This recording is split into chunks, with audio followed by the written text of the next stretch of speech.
Hi, this is Sharon with Project Waistline. Today I'm launching my YouTube channel and I'm really excited about it. I've been putting it off and today it's happening.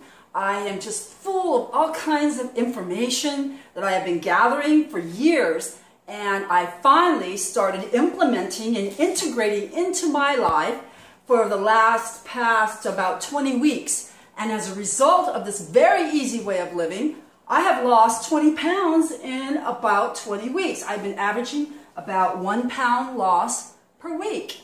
And I just don't think that I deserve that, because quite honestly, I don't measure the amount of food that I eat. I just eat until I'm happy, and then I just move on. I don't do an extreme amount of exercise. I just exercise as much as I feel like doing, and I do the types of exercises that I enjoy. And it doesn't cost me very much. As a matter of fact, my grocery bill has gone down since I started living this way. And, I just can't see any negative thing about it. I have more energy, I am more vibrant, I'm happy, I'm losing weight, my waist is getting smaller. If this were just about beauty, if this was only about looking good, well, I might be in trouble. Because honestly, I'm not a young woman, all right? And the thing is that that's not what it's about. I turned 60 a couple of months ago. I turned 60. Now it's about, are you going to be alive? Are you going to be healthy? Are you going to be vibrant? I mean, now it's a whole different ball game. Now, this is for people. This whole program, Project Waistline, it's for people who have been told, you know what, it's too late for you. You can't do this. You've got the genetic issue. You've got the age. You're just too far gone. You're past the point of no return. You're too old. You're too young. It's for all the people who have believed that they can't do anything to change where they're at in life. You absolutely can. It absolutely works, okay? I've got 3 children. There's another reason, if you're a woman. Oh, you can't get back into shape. You've got babies. You've had babies. I've had 3 of them, and they're big, big guys. I want to be a positive influence to my children. I don't want to be a burden to my children. I want to bless them. I want to be hiking, climbing mountains with my grandchildren, which I actually do. Yes, I do. I want to be vibrant until the last breath that I take on this earth. I want to live my life 100%. So let me tell you about my program. So easy. And it's free. Did I mention it's free? Absolutely free. As far as the information, I'm sharing the information for free. I purposely do that. I'm not trying to make your money off of you, okay? I just want you to share in this joy that I've discovered, all right? My website, my blog, is called projectwaistline.com. And there I share all this information. I actually keep a food log of what I eat every day and what I have been eating since I started implementing this program in my life, which has caused this weight loss that I've had. Now, you might say, oh wow, 20 pounds in 20 weeks, that's not very fast. You're right, it's not very fast. It's not about fast, guys. It's not about fast. If you do this for a year, if you commit to this for a year, how many weeks is that? 52 weeks? You're going to be 52 pounds lighter.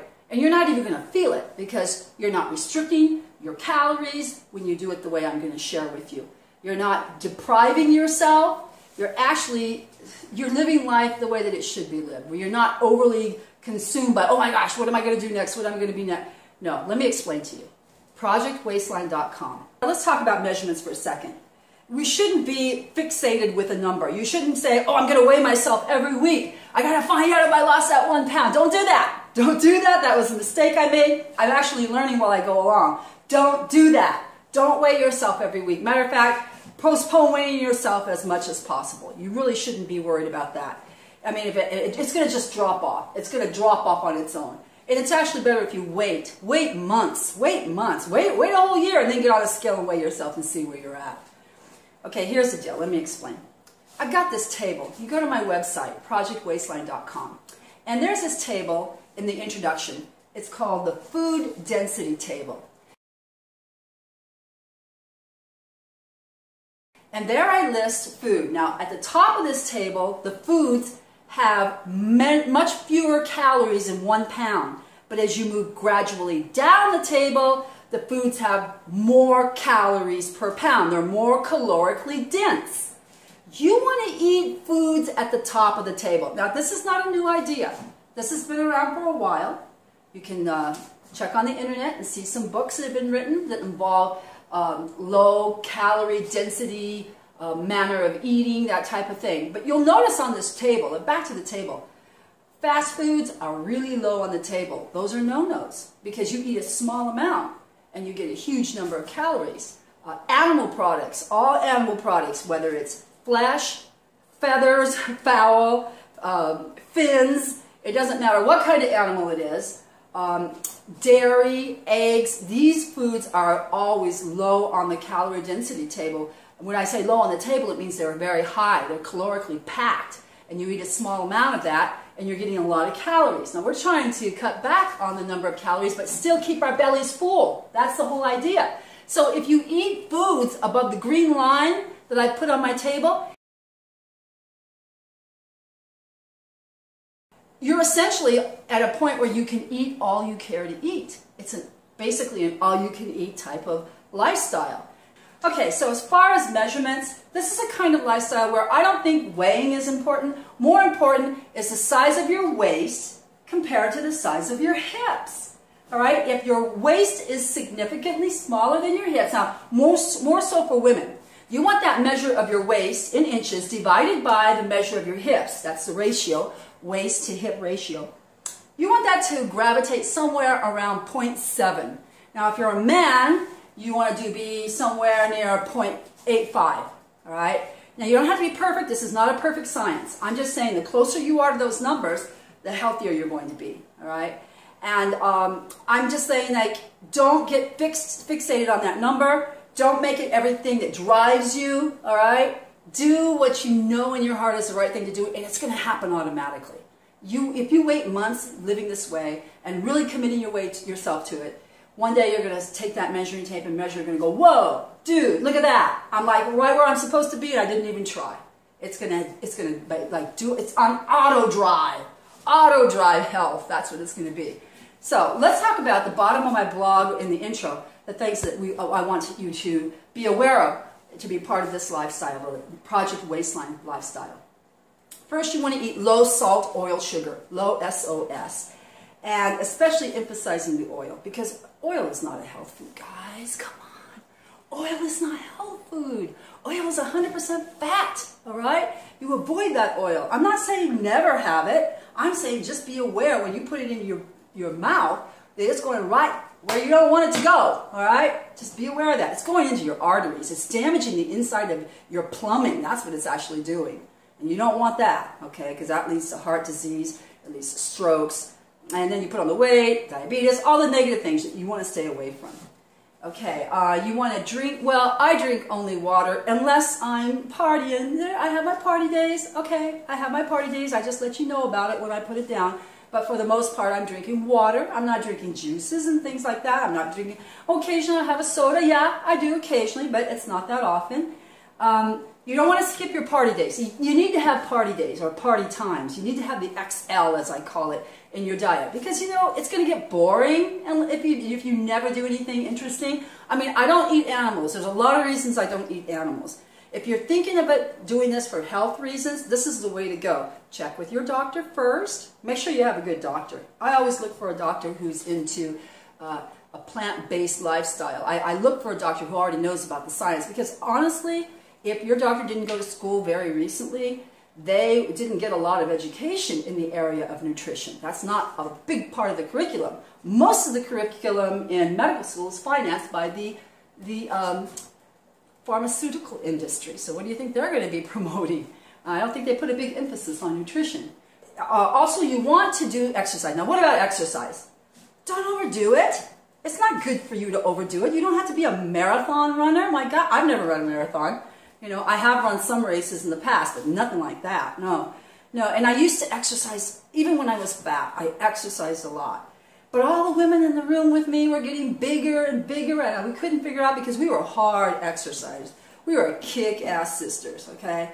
But we were getting bigger as the years went on. And I finally came to the realization, more important than exercise, far more important, is what we were putting into our mouths.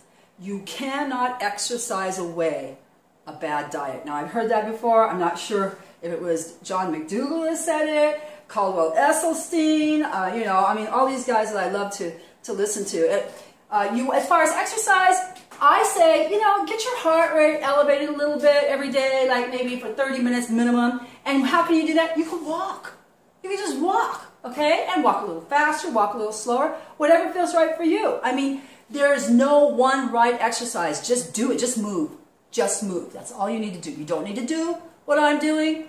You just do what feels right to you. But do it consistently. Yes, consistently. Do it consistently.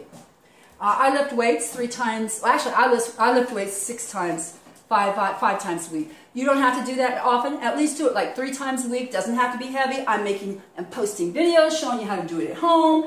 I'm having you do it without having to buy weights. You just do using what you have around the house. Same thing with walking. It doesn't cost money to walk. It doesn't cost money to move that way. You don't have to go out and buy expensive equipment or fancy clothes. Nope. As far as your grocery bill is, if you're eating a lot of animal products now and you go to this type of low salt, oil, sugar, plant-based eating, your grocery bill is going down, brothers and sisters. It's not going up. Don't be eating that vegan junk food. Don't be eating that garbage. That's party food. That's party food occasionally. That's like below the green line food on my table. Eat above the green line and you're eating a very healthy, optimal, low-cost diet. Okay, another thing you need to do, well, a lot of people say they don't want to lose weight because they've carried this extra weight for so long. They're afraid as they grow older that they're going to be sagging, their skin's going to be sagging. We're going to have to address that because I don't want anything to come between you and your health. So we do face exercises. I'm going to make videos for face exercises. We do skincare stuff, you know. I'm going to be having videos on that stuff too. Because we're going to do everything we can short of getting injections and stretch, you know, surgeries and all this. We don't need surgeries, thank you very much. We can do this naturally. And then, most important of all, I put it at the bottom of the list, it should be at the top, is to develop this attitude of gratitude and grace, okay? You need to forgive. You need to be thankful. I know for some people that's not easy to do. You need to be thankful for everything, everything. I mean, that's something that you cultivate in your life. If it doesn't come naturally, which oftentimes it doesn't, when you're struggling, that doesn't feel like a time to celebrate. But a lot of times the struggling, like I do struggle when I'm lifting weights, the struggling ends up being something positive. You got something to show for it in the end. You're a better person for it. Try to find a way to find the good in everything, even in the lousy things. Find something good in it and to spend quiet time of gratitude, just giving thanks for everything that's happened in your life. It is so healing to live this way. It is so healing. So anyway, I'm really excited, got lots of stuff to do, throwing it all together. Go to my website, projectwaistline.com, check it out, see where I've been the last 20 plus weeks, see where I'm going, and join me. Now I'm going to have regular postings on YouTube, and I would love to communicate with you. So give me some comments down in the comment box. I'll try to get answers to you in the comment box on my YouTube channel here. And don't forget to subscribe to my YouTube channel and come back because I will be back. We will do this again. Okay, say no to corporate food. No more corporate foods. Okay, we're going to do this ourselves, even if we have to grow it, which we don't have to. We can go to farmers markets, we can go to other places, but we say no to corporate foods who are just trying to hook us up for the pharmaceutical companies. We don't need those drugs, all right? Say no to corporate food. Say yes to healthy, stress-free living. So, I'll see you next time, guys. Project Waistline. Yeah.